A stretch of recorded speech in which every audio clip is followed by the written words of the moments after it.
So like I said yesterday, we were going to have a whole bunch of new Transformer product shown to us this week, and we're going to start today with our Transformer Tuesday and the first official reveal of some brand new Rise of the Beast Studio Series product. We've seen it in the past already, but it's now the official acknowledgement by Hasbro, and more to come of that. So let's talk about it today. Today was a live stream. They talked about the Power Ranger brand, so there was a lot of that, but some brand new pre-orders were put up on Hasbro Pulse. And what was that pre-order? Well, it's the first time we're getting the acknowledgement of the Transformers Studio Series Rise of the Beasts Deluxe Class Airazor. So we've seen it already. Airazor was practically one of the first figures that we saw through the different Chinese message board leaks all those weeks ago. And now we have all the information we need to know about it. Its MSRP, when it's coming out, everything like that. So let's start with how much is this going to cost? So the current MSRP is going to be $24.99 for the Deluxe Class Studio Series. This is the MSRP going into 2023.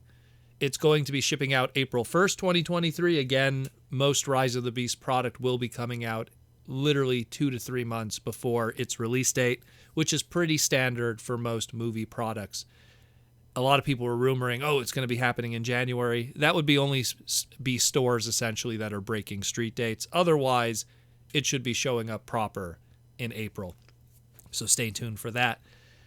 Now let's talk about what they wrote here in the product description. There is some spoilery, some kind of stuff. So I don't know if I want to dive too much into it because there's a little more going on here extra that isn't written here. So if you don't want to be spoiled, maybe skip the segment. I'm just going to cover just a little bit extra. So essentially what they write in the bio here of this, the product description bio here, is how Airazor is going to lead the Autobots to the maximal layer. How they find Airazor has to do with a statue in a museum shaped like a hawk. That's all I'm going to say. So that's what it's kind of implying here in the product description if you are a little confused by it. She also comes with a backdrop of the Peruvian jungle discovery, which is a whole other part of the story, which I don't want to go too deep into, but is also key to this character and what's going on. Airazor is going to be very important to this movie. That's all I'm going to say, essentially.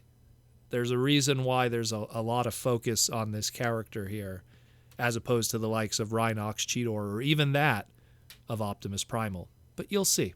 You will see.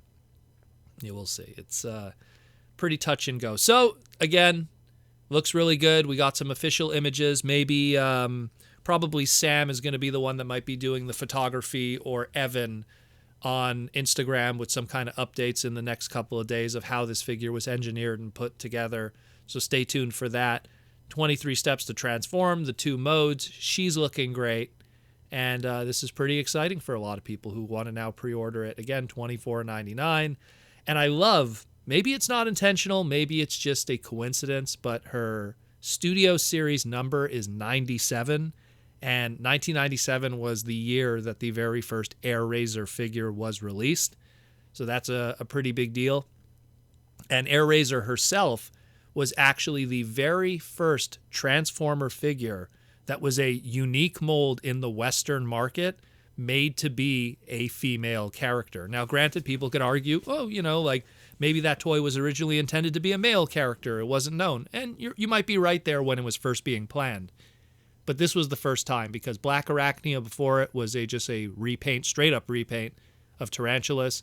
And if we go all the way back to even Minerva on the Japanese side of things, it's kind of those things where did the chicken come before the egg? Was Nightbeat planned first? Was Minerva planned first? To this day, we still don't know completely with that one. So it really falls onto Airazor that really was the very first female Transformer toy that was planned for mass retail on a global kind of thing. So that's pretty awesome. And so celebrating that with 1997, the year that figure came out, and her number being 97 in Studio Series. Again, I don't know if it's a coincidence or not, but that is still pretty cool that is happening.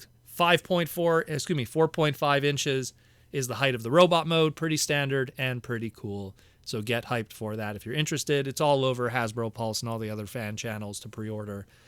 Go check it out, yo. One last thing I just want to cover also is Hasbro, back in the early 90s, got the Koosh brand. They bought it from the original creator and merged it into their library of other toy-related stuff. And since then, Hasbro has been licensing the Koosh brand to a company called Play Monster and has been doing a lot of stuff with the Koosh brand. As much as, wow, is there a Koosh brand? There's a lot of other Koosh products. Well, yes, there is. And within their Koosh brand at Play Monster, they have the Cameos subline. And this gives Play Monster the ability to use many different kinds of movie properties or cartoon properties that go outside of the Hasbro bubble if they need to. And that's what happens when you do it as a licensing marketing thing as opposed to directly through Hasbro, because the Cameos line, while it does have Star Wars, which is a Hasbro brand, through the Mandalorian with Grogu and the Mando, they also have Jurassic Park, which is currently under Mattel, and they have the T-Rex and Blue in that. So now there's going to be Transformer ones, and just like the Star Wars and the Jurassic Park before it, they come in pairs in a very almost Funko Pop kind of looking box. So the Koosh Ball's Cameo Transformers will be coming out, and they're both going to be based off an evergreen style of Optimus Prime and Bumblebee, so a very G1 kind of looking style. And anyone who's familiar with what Koosh Balls are, they're those hairy-like balls made out of rubber strands, approximately over 2,000 strands, according to the Koosh.com website. I had one of these as a kid, whipped it at someone's face, thinking it would be soft, hit the kid in the face, gave him a bleeding nose. That's a long story. Good times with my uncle. Anyways, so the MSRP on these, we don't have an MSRP on these and how much of these are going to cost, but judging by Amazon.com and how much they're asking for the other Cameo division ones of Star Wars and Jurassic Park, those are $14.99 on Amazon, so chances are the Optimus and the Bumblebee will also be $14.99. So if you're interested in some Transformer Koosh, almost sounds suggestive, giggity, yeah, it'll be coming out soon, and get that $14.99 put aside to get yourself a Hairy Ball Optimus. Yeah, you heard me right. A Hairy Ball Optimus. And that's it, more or less, for Transformer Tuesday. A light one, but an interesting one, to say the least. Again, there's going to be more stuff coming out later this week, so stay tuned to the Transformer Slag podcast, and we'll keep you updated, entertained, and informed on the Transformer world and everything going on with that. Take care. We'll talk to you soon, and roll out.